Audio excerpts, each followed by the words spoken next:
Hello. Welcome to the Black Mass. We've been hoping you'd join us tonight. There's plenty of room in our establishment for everyone.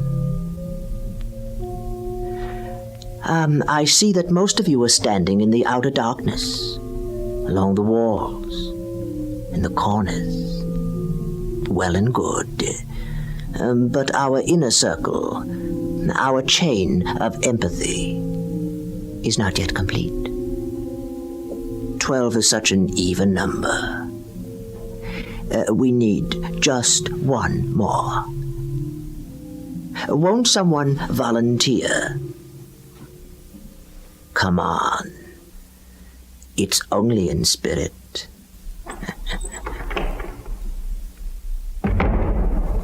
Ah, yes. You'll do nicely. Right here, on my left. Now, we're all set. Tonight, a story about a cathedral. A very old cathedral. Haunted, of course, but in a very special way. Here is Walter DeLamere's account of All Hallows.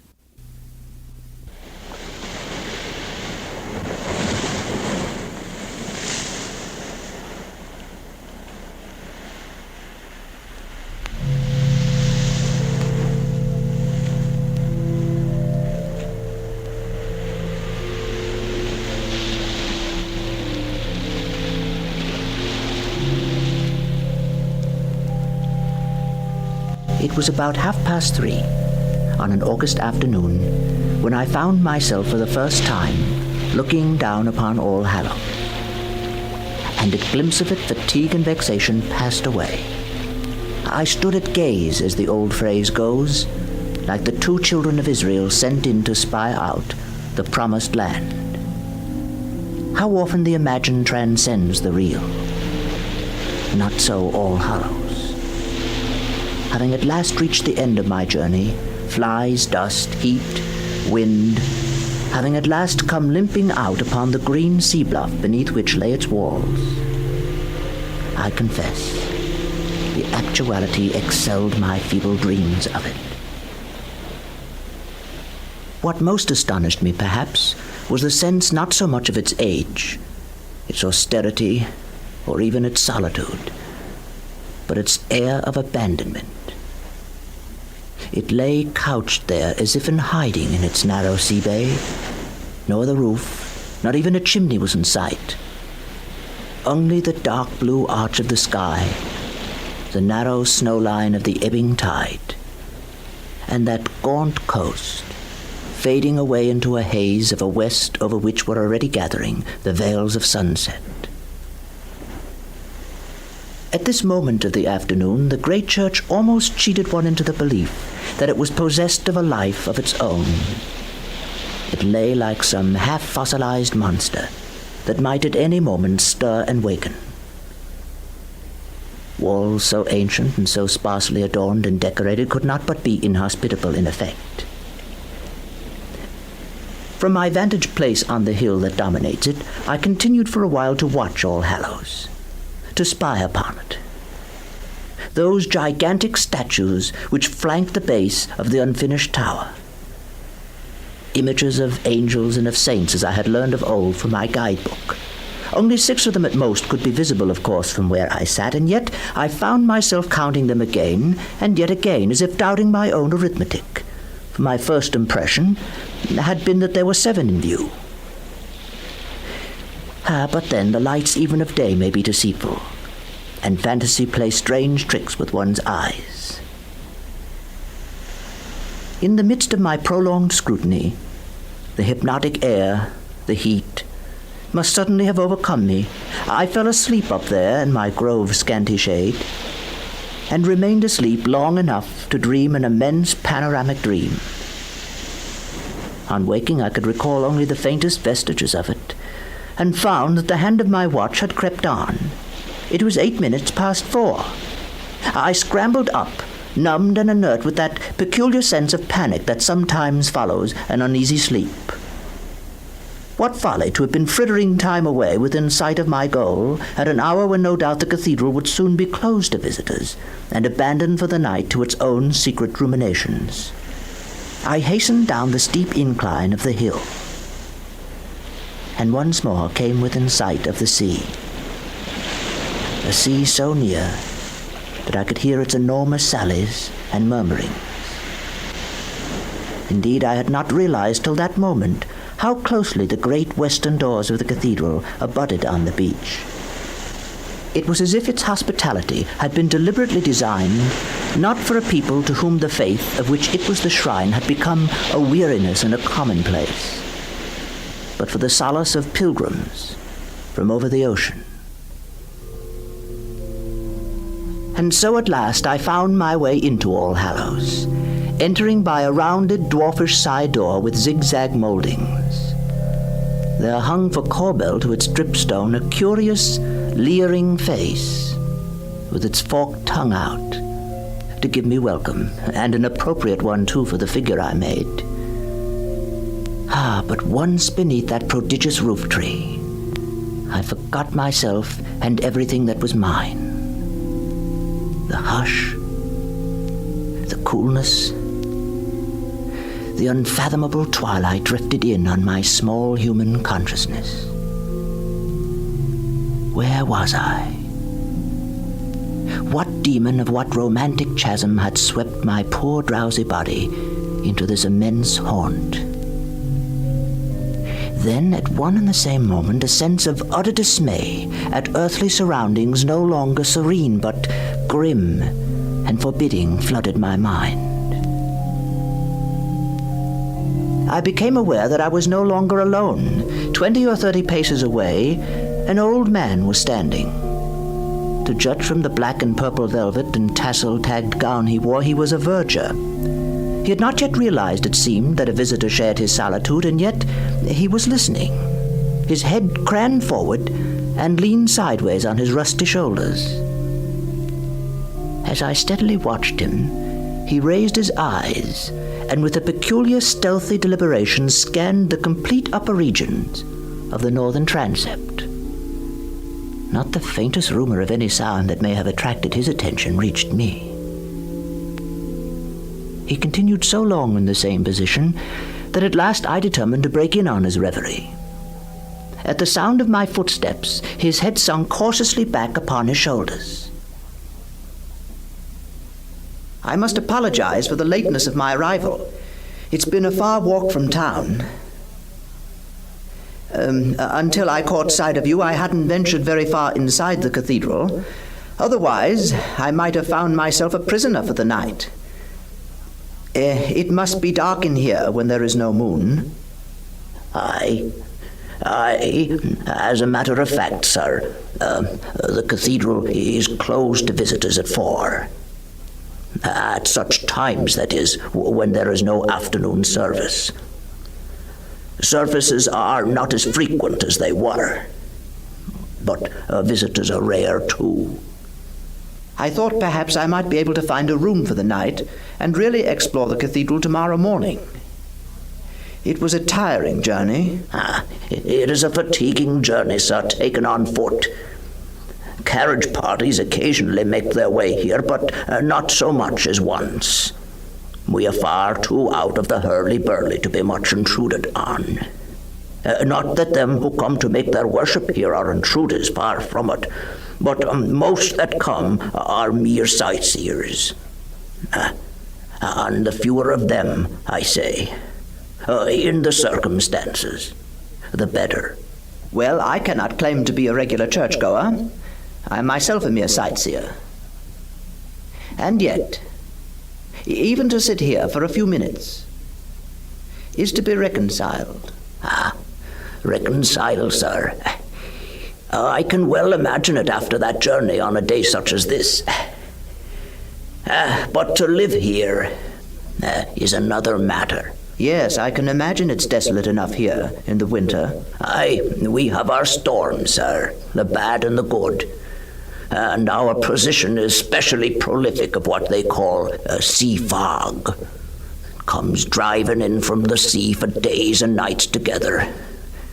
Gale and mist, so that you can scarcely see your open hand in front of your eyes, even in broad daylight. And the noise of it, sir, the noise of it, sweeping across overhead in that woolliness of mist. If you take me, it is most peculiar. Shocking to a stranger. No, sir, we are left pretty much to ourselves when the fine weather birds are flown. Well, I don't want to detain you at this late hour, but you were saying that services are infrequent now. Why is that? Pray don't think of keeping this, sir. It's a part of my duties. You may have seen something that appeared in the newspapers not many months ago. We lost our dean, Dean Pomfrey, last November. To all intents and purposes, I mean, and his office has not yet been filled. They are greedy monsters, those newspapers. No respect, no discretion, no decency in my view, and they copy each other like cats in a chorus. Oh, we have never wanted to be a notoriety here, sir, and not of late of all times. We must face our own troubles. You'd be astonished how callous the mere sightseer can be. And not only them from over the water whom our particular troubles cannot concern, but far worse, parties as English as you or me. They ask you questions you wouldn't believe possible in a civilized country. Not that they care what becomes of us, not one iota, sir. We talk of them, masked-up inquisitors in olden times. But there's many a human being in our own would enjoy seeing a fellow creature on the rack if he could get the opportunity. It's a heartless age, sir. A heartless age.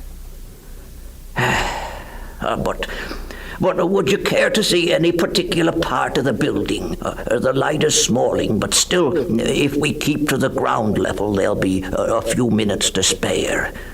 And we shall not be interrupted if we go quietly on our way.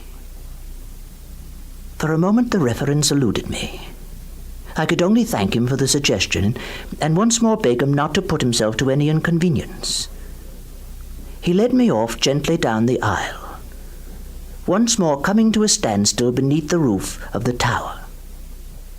I had no personal acquaintance with Dr. Pomfrey, but I had read of his illness in the newspapers.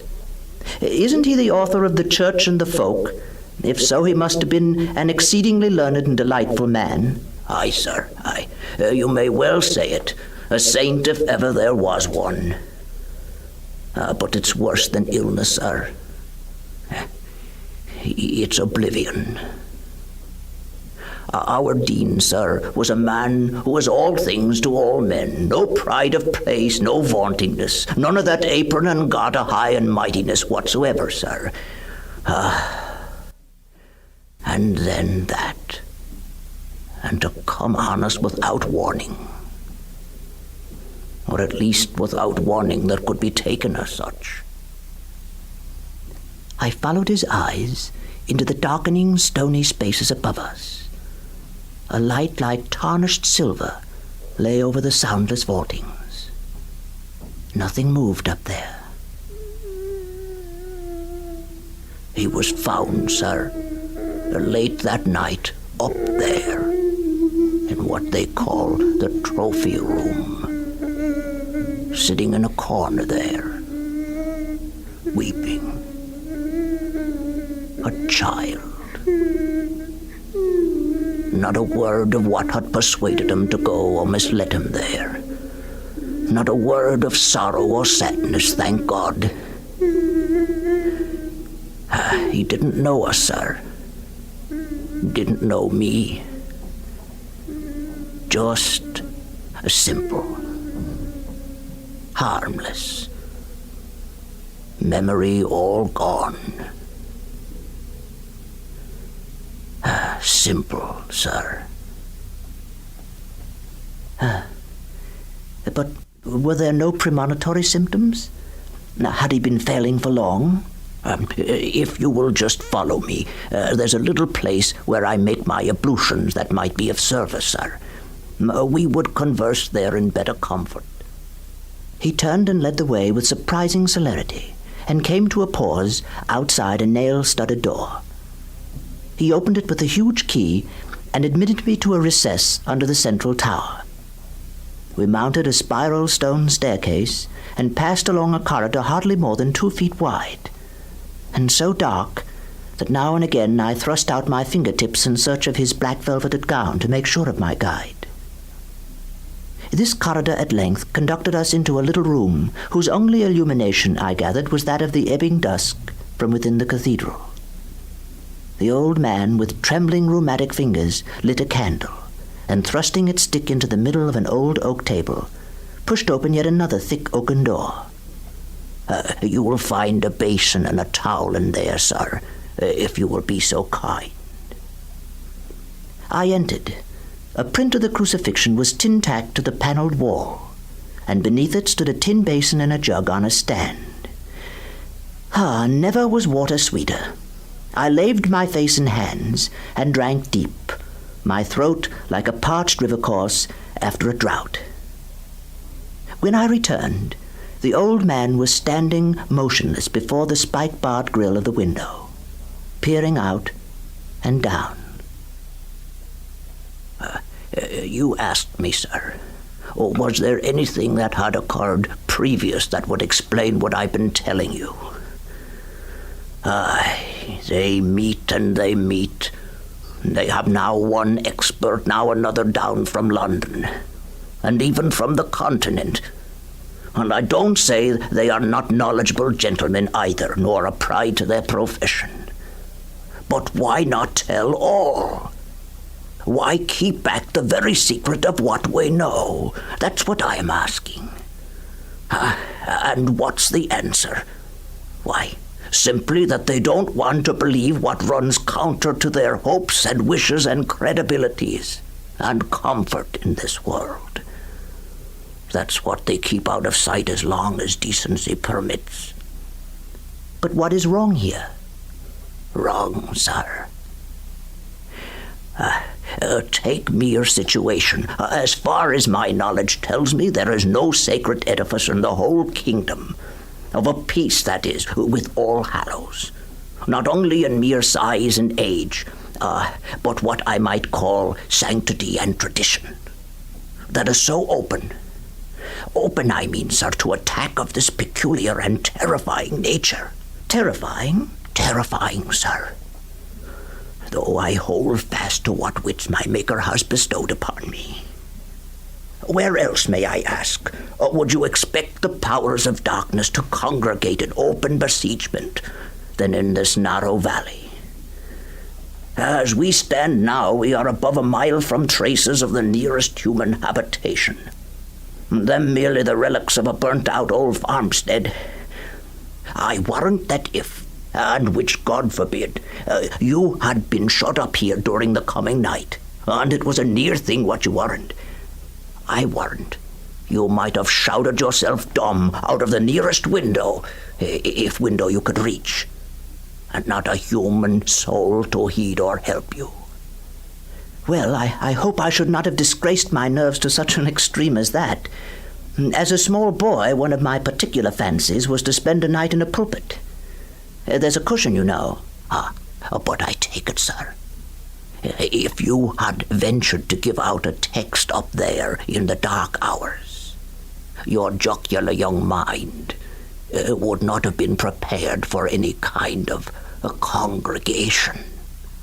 You mean that the place is haunted? I mean, sir, that there are devilish agencies at work here. Don't I entreat you dismiss what I'm saying as the wanderings of a foolish old man. I have heard them with these ears. I have seen them with these eyes. Though whether they have any positive substance, sir, is beyond my small knowledge to declare. devils are creatures made by God, and that for vengeance. Why, I ask, does every expert that comes here leave in haste and in dismay? They go off with their tails between their legs. They see, they grope in, but they don't believe. They invent reasons, and they hasten to leave us. Why? Why, because the experience is beyond their knowledge, sir. But surely every old building is bound in time to show symptoms of decay. Why should you suppose mere wear and tear should be caused by any other agency, then? No, sir. I must apologize. I'm a poor mouth at explanation, sir. Decay, stress, strain, settling, dissolution. I have heard those words bandied from lip to lip like a game at cup and ball. They fill me with nausea. Why, I am not speaking of dissolution, sir, but of repairs, restorations, not decay, strengthening, not a corroding loss, an awful progress. I could show you places where stones, lately as rotten as pumice and as fretted as a sponge, have been replaced by others fresh quarried, and nothing of their kind within 20 miles. There are spots where massive blocks, a yard or more square, have been pushed into place by sheer force. All Hallows is safer at this moment than it has been for 300 years. But if you ask me for what purposes such doings are afoot, I have no answer. None.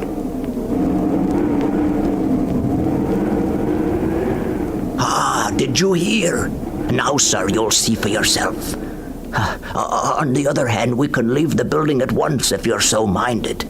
No, lead on, I'll follow you. Why then, sir, let us be gone at once. There's no time to waste. What I would suggest, if you have no objection, is your kindly grasping my gown. There's a kind of streamer here, you see, as if made for the purpose. There will be a good deal of up and downing, but I know the building blindfold, as you might say, inch by inch. And now that the bell ringers have given up ringing, it is more in my charge than ever. He opened the door, grasped the candlestick, and then blew out the light. We were instantly marooned in an impenetrable darkness. Please tug at the streamer if you need attention, sir. In a few minutes, the blackness will be less intense.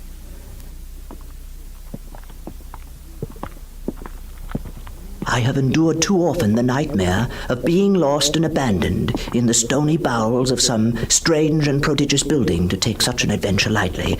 I clung, I confess, desperately tight to my lifeline, and we groped forward. I found myself steadily ascending, and then in a while feeling my way down flights of hollowly worn stone steps, and anon brushing along a gallery or corkscrewing up a newel staircase so narrow that my shoulders all but touched the walls on either side. In spite of the sepulchral chill in these bowels of the cathedral, I was soon suffocatingly hot, and the effort to see became intolerably fatiguing. Once, to recover our breath, we paused opposite a slit in the thickness of the masonry, at which to breathe the tepid sweetness of the outer air. It was faint with the scent of wildflowers and the cool of the sea. We then turned inward once more, ascending yet another spiral staircase.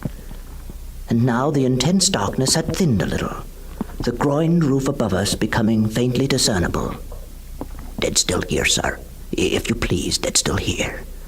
There's a drop of some 60 or 70 feet a few paces on. I peered out across the abyss, conscious as it seemed of the huge superincumbent weight of the noble fretted roof, only a small space now immediately above our heads. How long we stayed in this position I cannot say, but minutes sometimes seem like hours. And then, without the slightest warning, I became aware of a peculiar and incessant vibration. It is impossible to give a name to it. It suggested the remote whirring of an enormous millstone, or that, though without definite pulsation, of revolving wings, or even the spinning of an immense top. Do you see that, sir? I gazed and gazed, and saw nothing. Indeed, even in what I had seemed to hear, I might have been deceived. No time was given me to make sure.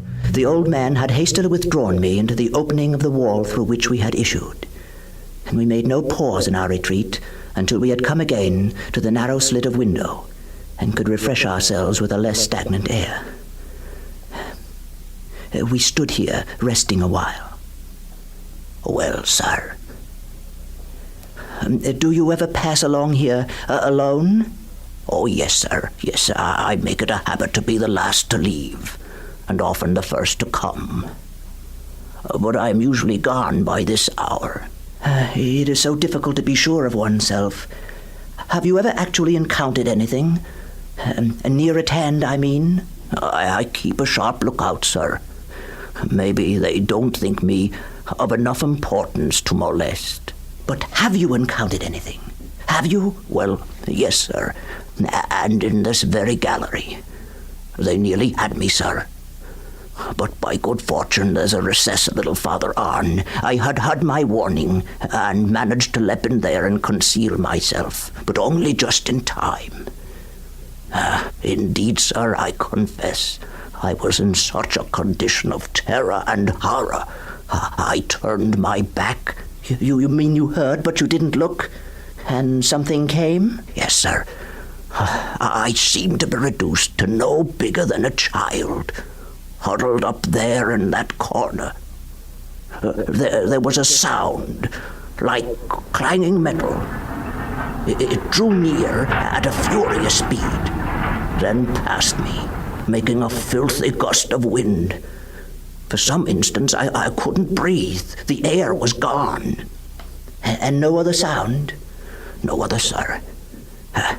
Except out of the distance, a noise, like the sounding of a stupendous kind of gibberish, a calling, or so it seemed. No human sound.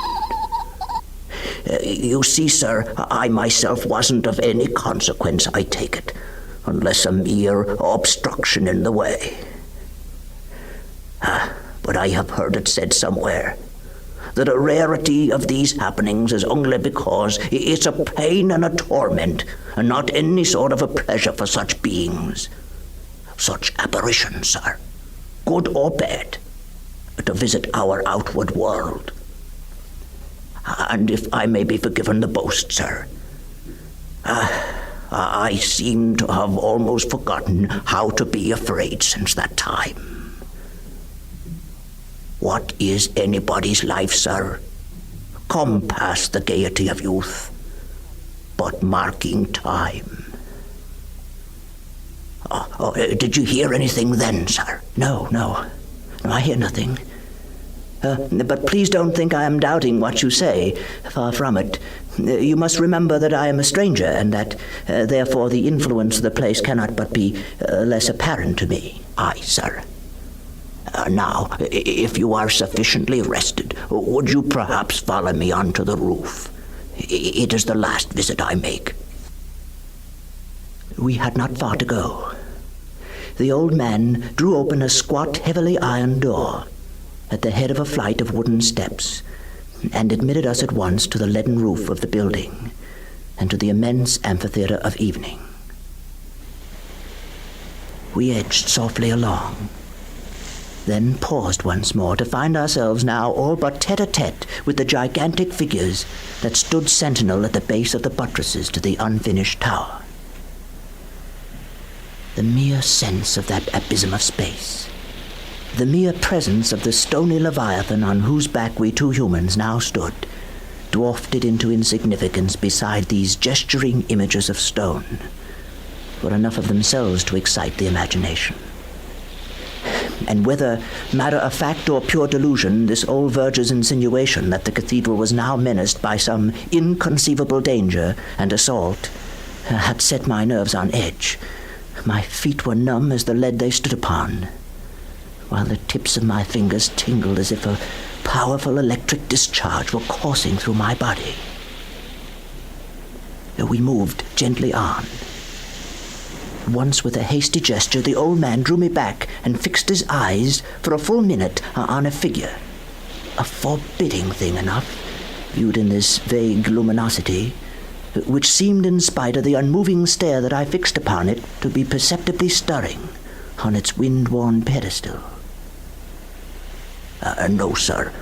All's well, all's well. The night is uncommonly quiet. They seem to leave us at peace on nights of quiet. But we must turn in again and be getting home. You were saying that even the experts were perplexed by what they had discovered. What did they actually say? Say, sir? Look, examine that balustrade.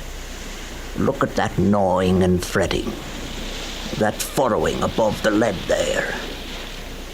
All that is honest wear and tear, constant weathering of the mere elements, sir. Now compare it, if you please, with the St. Mark over here. I stooped close under the huge grey creature of stone, and unless the moon deceived me, I confess I could not find the slightest trace of fret or friction.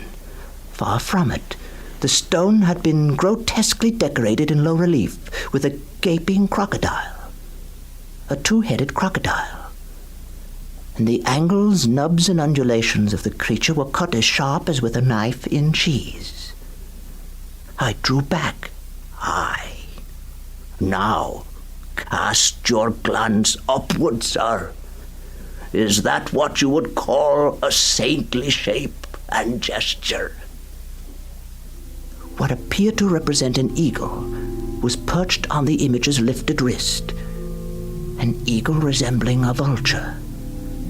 The head beneath it was poised at an angle of defiance, its ears abnormally erected on the skull.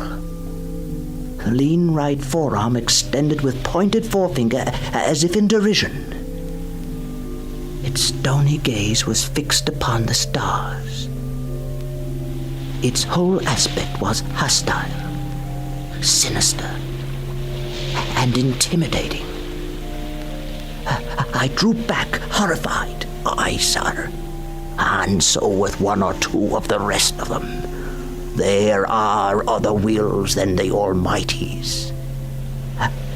I can't for the life of me understand what you are saying. One doesn't repair in order to destroy. No, sir. Say you so? And why not? Are there not two kinds of change in this world, a building up and a breaking down? To give strength and endurance for evil or misguided purposes, would that be power wasted, if such was your aim? Why, sir, isn't that true even of the human mind and heart? We are on the outskirts, I grant. But where would you expect the enemy to show himself unless in the outer defenses? An institution may be beyond saving, sir. It may be being restored for a worse destruction. And 100 trumpeting voices would make no difference when the faith and life within is tottering to its fall. At that instant, a dull, enormous rumble reverberated from within the building, as if a huge boulder or block of stone had been shifted or dislodged in the fabric. A peculiar, grinding, nerve-wracking sound. And for the fraction of a second, the flags on which we stood seemed to tremble beneath our feet. Come, sir, keep close. We must be gone at once. We have stayed too long.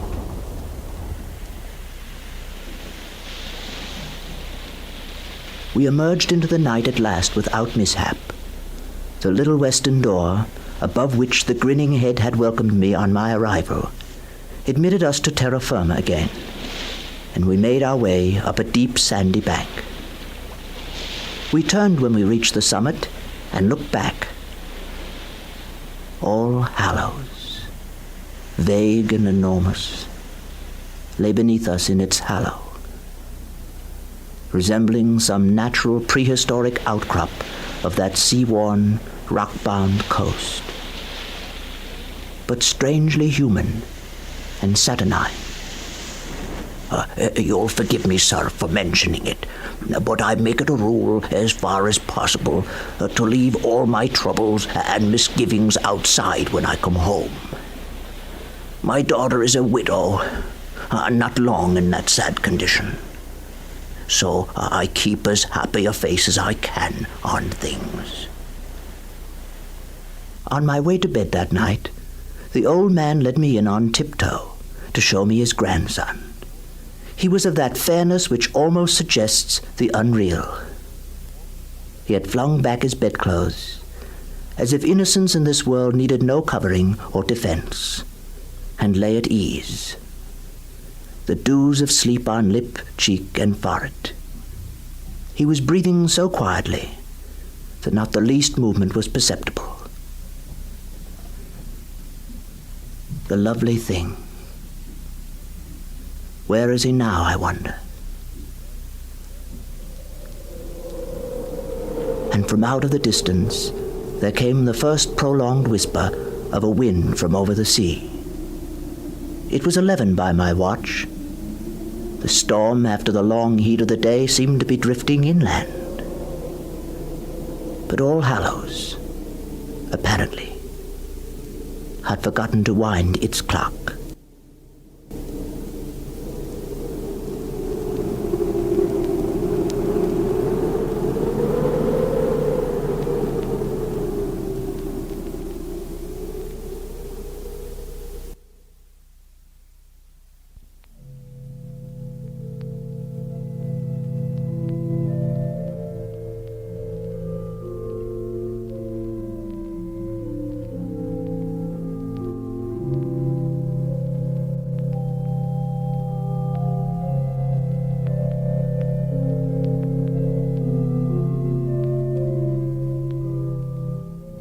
Incidentally, how is the stonework doing in your house these days? If you need any repairs, won't to drop us a line. We'll send someone right over. But now it's time to break up our little gathering for this evening. We'll meet again real soon. We're preparing a real thrill for you next time with H.P. Lovecraft's story about the rats in the walls. Another adventure with interior redecoration. Join us. Bring a friend. Good night.